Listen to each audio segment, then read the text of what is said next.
In this video, we will discuss survey settings and styles. If you'd like to follow along with this video, please open the file surveysettingsandstyles.dwg located in the training folder as discussed in the Working with this Dataset video. As with everything in Civil 3D, styles need to be developed and settings need to be defined for all survey-related data. Styles include point, figures, networks, description key sets, which map your raw survey descriptions to the appropriate point styles and many other point-specific parameters. And of course, the Settings tab is where you do the majority of setup related to styles and settings. We've already mentioned points, but just to reiterate, all the point styles and label styles, as well as the description keys, will be defined here. Let's talk about figure styles.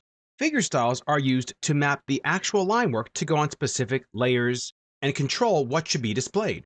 If we scroll down to the survey category, we have networks and figures. Let's go ahead and look at figures first. If we expand the figure styles collection, let's go ahead and look at one of the figure styles, and let's look at the crown style. Zoom into the drawing, and notice that this style is already being used in the file with this centerline figure called CR2. Go ahead and double click this. As with every style, you have different tabs that pertain specifically to the style. You can tell what to display in the plan and model. How do you want your 3D geometry displayed? What should be displayed in the profile view, the section view, and of course, as is common with all styles, you have this display tab where you can tell Civil 3D what you want to display in the plan, model, profile, and section view, and what layer those subcomponents should go on. Before you begin using figures, you want to make sure you have all the figure styles that you need to define for all the different line work that you may import into your file. If you ever wanted to label a figure, you have label styles for them. You have figure, the actual figure name, you have the line part of a figure, and the curve part of a figure. Each one of those has their own unique label style that you can define for each. Let's look at networks.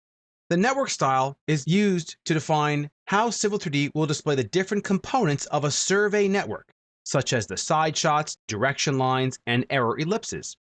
Let's go ahead and look at the basic one by double-clicking on it. Again, clicking on the Components tab, you can define what gets displayed for the different types of marker styles. How do you want the 3D geometry to be displayed? And of course, the Display tab tells Civil 3D what subcomponents should go on what layer and which ones you want turned on, again, in the plan and of course the model view. Don't forget about all the feature settings and command settings by right-clicking on each of the different categories and clicking on Edit Feature Settings, and these are the default styles being used here.